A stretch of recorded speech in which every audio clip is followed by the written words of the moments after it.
Cette année, l'Open de la Saint-Omer connaît une petite révolution.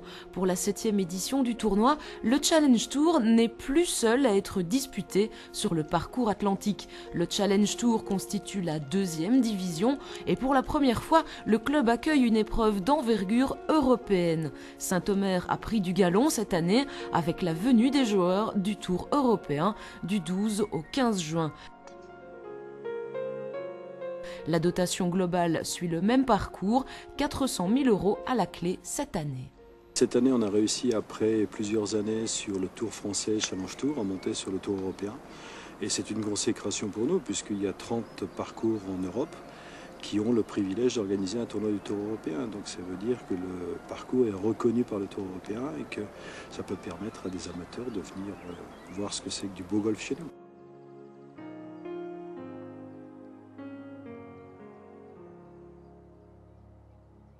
Une vingtaine de nations se sont retrouvées sur le green de Saint-Omer. Les concurrents sont venus d'Australie ou même d'Argentine pour disputer l'épreuve. Au total, 300 joueurs se sont affrontés pendant les 4 jours sur les 6218 mètres du parcours atlantique. Parmi eux, les 72 compétiteurs du Challenge Tour et autant de joueurs issus du Tour européen. C'est ce que l'on appelle le double badge du jamais vu en France. Cette ascension, c'est l'aboutissement d'années et d'années de travail. Ici, le parcours est conçu sans écraser le relief préexistant. L'accent a été mis sur le respect des formes naturelles. On retrouve encore les contours du site avant l'arrivée du club, ce qui peut être déstabilisant pour les joueurs, et c'est cela qui fait tout le charme des lieux. Ce qu'on peut certainement dire, c'est que le parcours a été fait avec l'état du relief. C'est-à-dire qu'on a, comme vous pouvez regarder, on a un relief quand même très accidenté. Et donc ils ont réussi à faire ce qu'ils pouvaient à partir de là. Donc c'est vrai que le parcours, cette année, est préparé par le greenkeeper du circuit européen, qui l'a préparé très bien.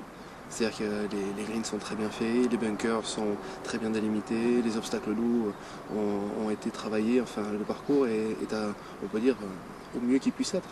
La difficulté en fait ici, c'est plus de bien connaître le parcours, et plus on le connaît et plus à la limite on va le trouver, je dirais entre guillemets, facile.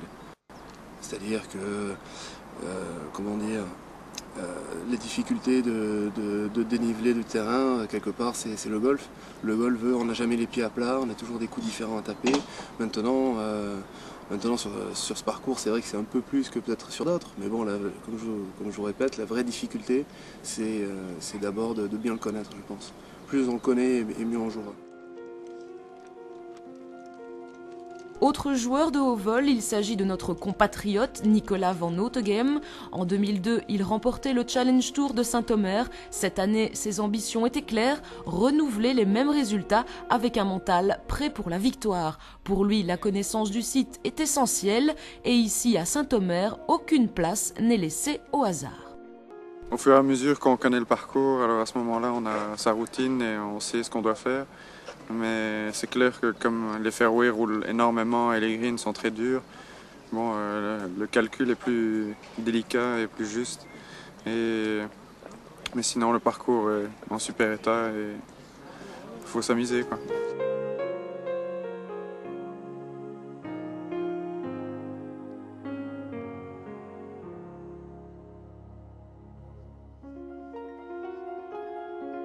La victoire ne sera malheureusement pas réitérée cette année pour Nicolas qui termine l'Open en 66e position. L'Australien Brett Rumford par contre quitte Saint-Omer avec le sourire. C'est lui le grand vainqueur à l'issue du 4e et dernier tour par 71. 2003, un tournant dans la vie du golf français. Pour le club de golf de la Saint-Omer, l'organisation de l'Open 2003 est un grand pas en avant. La venue du Tour européen est indéniablement un cap, une reconnaissance qui dépasse les frontières. On peut dire que ce passage du Tour à Saint-Omer lance de nouveaux défis, tant à l'Open qu'au